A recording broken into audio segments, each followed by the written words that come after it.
how to turn off password or PIN login in Windows 10 or 11. So if you want to turn off your password or your PIN on your Windows while logging in, then what you need to do is simply go for your settings, search for your settings, and then open up your settings application under your desktop or your laptop. And under your settings, now you can simply go for accounts option, which is here. Once you're here under the account, you will have your account name and every detail of your account, right?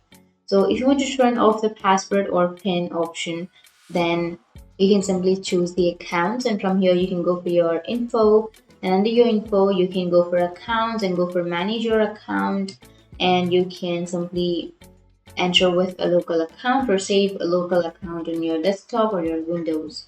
And once you've added the local account, now if you want to remove the password from that local account, then what you need to do is you need to simply go for the search bar again, and you need to search for sign in option.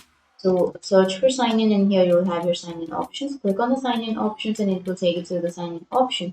So if you have the facial recognition of your face lock, choose the face lock, or if you want to add a fingerprint, choose that, and you can add PIN or your security key. So if you want to turn off the password option, click on the PIN option, and once you click on the PIN, now go for the drop down bar, and here you will have remove this sign in option. Click on remove the sign in option, or here you will have remove option on the right side. Once you click on remove, your password or your security key will be removed from your Windows 10 or 11. And if you have any questions, feel free to comment below. Thanks for watching.